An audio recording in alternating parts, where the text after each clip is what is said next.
पाकिस्तान का Sarfira army chief general Asim Munir विदेश की धरती पर बैठकर भारत के खिलाफ जहर उगल रहा है और अपनी ओछी हरकतों में भारत के उद्योगपति मुकेश अंबानी को भी घसीट रहा है। लेकिन ये बेहुदा जनरल शायद ये नहीं समझ पा रहा कि जिस शख्स का नाम लेने की ये जरूरत कर रहा है उसके सामने इसकी औकात धूल के कण से भी कम है, क्योंकि जिसे ये धमका रहा है उसकी दौलत और ताकत पूरे पाकिस्तान के बजट को खिलौना बना देती है। दरअसल आसिम मुनीर ने रिलायंस इंडस्ट्रीज के सीएमडी मुकेश अंबानी को मजहबी लहजे में धमकी दी है। अमेरिका में उन्होंने अपने एक भाषण में कहा, जिसमें सूरह फील और मुकेश अंबानी की तस्वीर थी, ताकि ये संदेश दिया जा सके कि अगली बार पाकिस्तान क्या करेगा। हम भारत के पूर्व से शुरुआत करेंगे जहां उसके सबसे कीमती संसाधन हैं और फिर पश्चिम की ओर बढ़ेंगे। लेकिन सवाल ये कि भारत की सेना और सरकार से पंगा लेने वाला पाकिस्तान अचानक भारत के उद्योगपतियों पर कैसे आ गया और क्यों उसने मुकेश अंबानी को भी धमकी दी। तो इसके लिए आपको इन आंकड़ों को समझना पड़ेगा।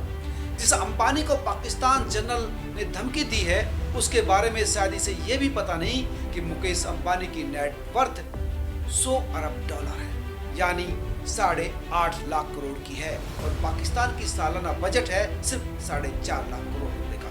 मतलब अंबानी के घर की तिजोरी का ताला खुला तो पाकिस्तान का खजाना डूब जाएगा।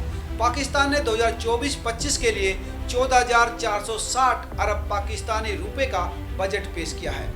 भारतीय रुपयों में अगर बात करें तो ये महज 4.5 लाख करोड़ का है। अब जरा तुलना कीजिए, मुकेश अंबानी के पास इतनी दौलत है कि अगर चाहे तो पाकिस्तान को 2 साल का बजट दान में दे दे और फिर भी वो अरबपति ही रहेंगे। मुनीर को अंबानी से भिड़ने से पहले गली की दुकानों से चिल्लर भी समेटने पड़ेंगे। भीख के रुपयों पर पल रहा है मुल्क उस शख्स के बर्बादी के ख्वाब देख रहा है जिसकी रोज की कमाई उतनी है जितनी मुनीर 10 जन्मों में भी नहीं कमा पाएंगे। जी हाँ, मुकेश अंबानी एक दिन में 150 करोड़ रुपए से ज्यादा कमाते हैं। ये सिर्फ एक धमकी नहीं है, ये भारत की आर्थिक संप्रभुता पर सीधा हमला है। असलियत यह है कि पाकिस्तान की अर्थव्यवस्था मौत के बिस्तर पर पड़ी है। कंगाल पाकिस्तान अब भारत की सेना से नहीं, हमारी अर्थव्यवस्था से भी डरने लगा है। मुकेश अंबानी सिर्फ एक बिजनेसमैन नहीं है, वो भारत की आर्थिक ताकत और दृष्टि का प्रतीक है। उन्होंने इंडिया फर्स्ट के विजन के साथ भारत को अगले 10 सालों में दुनिया की टॉप 3 अर्थव्यवस्थाओं में शामिल करने का लक्ष्य रखा है। रिलायंस के जरिए करोड़ों लोगों को रोजगार दिया है। जियो से इंटरनेट की क्रांति लाई है। रिलायंस रिटेल से छोटे व्यापारियों और एमएसएमईज को मजबूती दी है। 25.75 ट्रिलियन के मार्केट वैल्यू वाला रिलायंस ग्रुप अकेले भारत के जीडीपी का 10% है। मुकेश अंबानी की नेटवर्थ 8.5 लाख करोड़ है, यानी पाकिस्तान के पूरे सालाना बजट से लगभग दुगनी।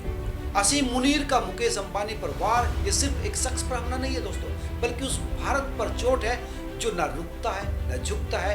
ये डर है उस शक्ति का जो हमारी सरहदों पर बंदूक बनकर खड़े हैं और हमारे बोर्डरूम में दिमाग बनकर लड़ रही है।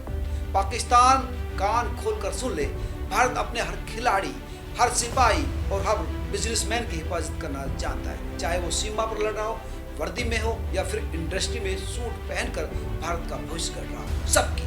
मुकेश अंबानी सिर्फ एक उद्योगपति नहीं है, वो भारत की ताकत का प्रतीक है और भारत अपने प्रतीकों की रक्षा हर मोर्चे पर करेगा, चाहे जंग का मैदान हो या आर्थिक मोर्चा, क्योंकि भारत अजय है, अडिग है और हमेशा ही विजय रहेगा।